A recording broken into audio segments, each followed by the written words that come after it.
Halo semuanya, selamat datang kembali di channel Aksata Review, channel yang akan membahas tentang teknologi perkereta apian, sejarah, tragedi, dan informasi lainnya dari seluruh dunia. Di video kali ini, saya akan membahas polemik kereta impor dari Jepang untuk kebutuhan kereta rel listrik di Indonesia. Sebelumnya, saya disclaimer terlebih dahulu. Video ini dibuat tidak untuk menjelekkan pihak manapun. Video ini dibuat hanya untuk informasi dan juga edukasi saja. Sebelumnya, saya juga pernah membahas secara singkat di TikTok Aksata Review tentang KRL impor bekas pakai Jepang di Indonesia.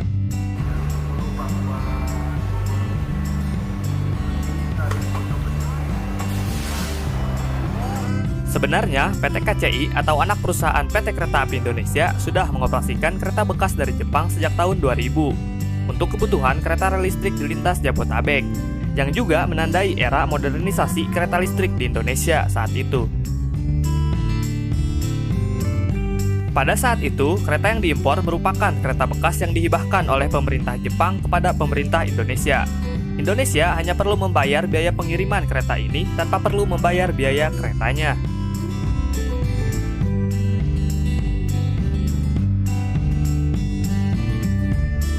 Dan kereta pertama yang dihibahkan adalah KRL Toei Seri 6000. Dan sejak tahun 2004, ternyata PT Kereta Api Indonesia sudah mulai membeli kereta bekas dari Jepang.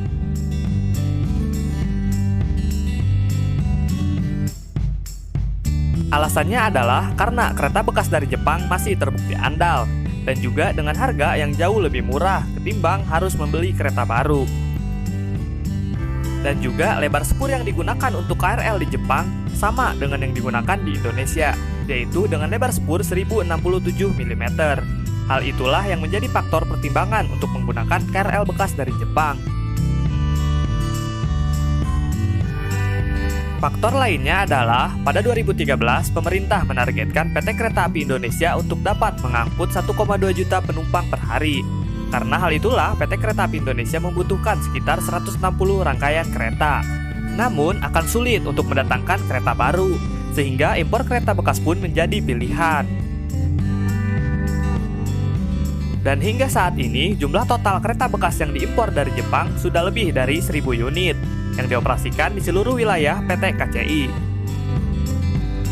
Sebenarnya, PT KCI pun sudah menggunakan produk kereta listrik dari dalam negeri, yaitu kereta produksi PT Inka. Kereta buatan PT Inka ini diberi nama KRLI 9000 KFW. Arti kata KFW sendiri adalah Kreditanstalt voor Wederopbouw, yaitu sponsor dalam produksi kereta PT Inka ini, yang merupakan bank milik pemerintah federal Jerman. Karena ternyata PT Inka juga bekerja sama dengan perusahaan asal Jerman, yaitu Bombardier Transportation, yang merupakan anak dari perusahaan Bombardier yang didirikan di Kanada. KRL KFW ini sebenarnya KRL yang bagus, karena sempat menjadi KRL dengan AC paling dingin yang pernah ada di lintas. Namun saat berdinas di wilayah Jabodetabek, KRL ini sempat beberapa kali mengalami kendala mogok, dan juga kendala yang lainnya.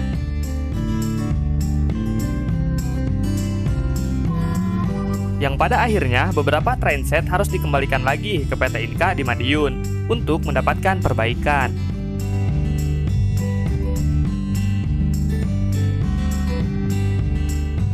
Yang ramai dibicarakan sekarang adalah tentang pengajuan kembali PT KCI untuk impor kereta bekas dari Jepang. Namun, pemerintah menyarankan untuk lebih banyak menggunakan produk dari dalam negeri. Sebenarnya, sebelum usulan ini muncul, PT KCI sudah memesan kereta baru ke sesama perusahaan BUMN, yaitu PT Industri Kereta Api atau PT Inka di Madiun. Yaitu PT KCI memesan sejumlah trainset untuk menggantikan kereta yang akan dipensiunkan pada tahun 2023 sebanyak 10 trainset, dan pada tahun 2024 sebanyak 16 trainset. Artinya, PT KCI sudah memenuhi permintaan pemerintah yang ingin mengembangkan industri perkeretaapian dalam negeri. Namun ternyata pesanan PT KCI ke PT Inka baru bisa selesai pada tahun 2025. Padahal pesanan PT KCI tersebut dibutuhkan di tahun 2023 sampai dengan 2024 mendatang. Karena saat ini PT KCI melayani sekitar 1081 perjalanan per hari, termasuk rute pengumpan atau feeder.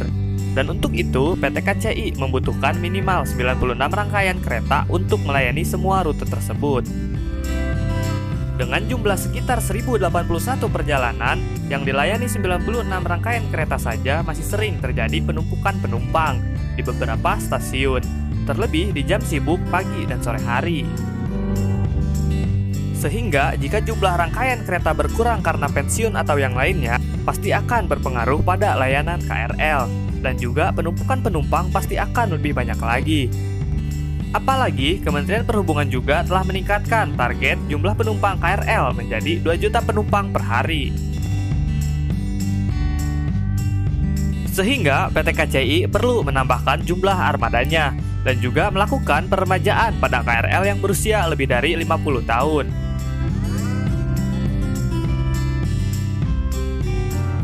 Dan sebelum PT KAI mengajukan usul untuk impor kereta bekas dari Jepang, PT KCI sudah melakukan FGD atau Forum Group Discussion terlebih dahulu dengan melibatkan stakeholder dari kementerian, kemudian pengamat dan juga komunitas pengguna komuter lain.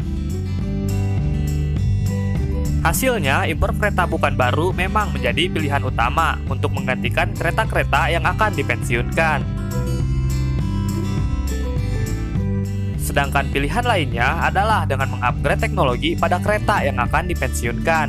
Namun hal itu akan membutuhkan waktu sekitar 1 hingga 2 tahun untuk pengerjaannya.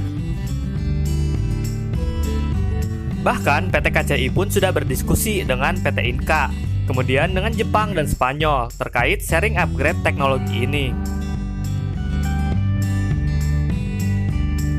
Mungkin akan muncul pertanyaan, kenapa PT KCI baru mengajukan pengadaan kereta di tahun yang dekat dengan tahun dipensiunkannya beberapa kereta?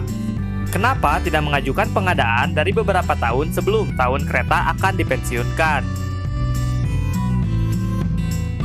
Menurut staf khusus Menteri BUMN, yaitu Arya Sinulinga, alasan PT KCI baru mengajukan pengadaan kereta adalah karena tahun-tahun sebelumnya PT KCI terdampak COVID-19, sehingga belum berani mengajukan pengadaan kereta. Dan baru di tahun 2022 akhir PT KCI berani mengajukan usulan pengadaan kereta. PT KCI sudah meminta izin impor ke Kementerian Dalam Negeri sejak 13 September 2022. Kemudian kabarnya pada 28 September 2022, Ditjen Perdagangan Luar Negeri Kemendak sudah bersurat ke Ditjen Ilmed Kemenperin untuk meminta rekomendasi teknis. Perlu diketahui, surat tanggapan dari Dirjen Ilmed atau Industri Logam Mesin Alat Transportasi dan Elektronika berfungsi sebagai surat rekomendasi untuk Dirjen Daglu Kementerian Perdagangan melakukan impor KRL bekas pakai yang dipinta oleh PT KCI. Tanpa surat tersebut, impor KRL ini tidak bisa dilakukan.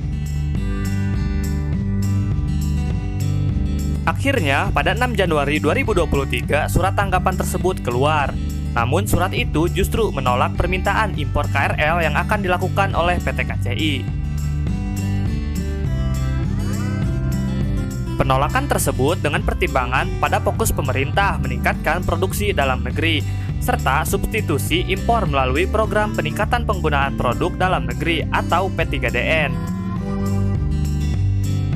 Dan terkait pengadaan kereta baru, PT KCI telah menandatangani kontrak dengan PT Inka untuk KRL baru pada tahun 2025 hingga 2026. Sedangkan terkait impor kereta bekas dari Jepang, PT KCI masih menunggu hasil audit BPKP yang melakukan audit langsung ke Jepang selama kurang lebih 10 hari untuk mengecek kondisi KRL bekas yang akan didatangkan, yaitu tipe E217 yang dikelola oleh East Japan Railway Company atau JR East, dan juga terkait harga yang ditawarkannya. Kita doakan saja yang terbaik untuk transportasi yang ada di Indonesia, khususnya transportasi perkeretaapian. Video ini juga sekaligus menjadi jawaban dari pertanyaan TikTok Aksata Review terkait kereta impor bekas atau kereta baru. Oke teman-teman, sekian dulu video saya kali ini. Jika dirasa ada kesalahan informasi atau teman-teman ingin menambahkan, silahkan komen di bawah. Mari kita berdiskusi dan jangan lupa subscribe.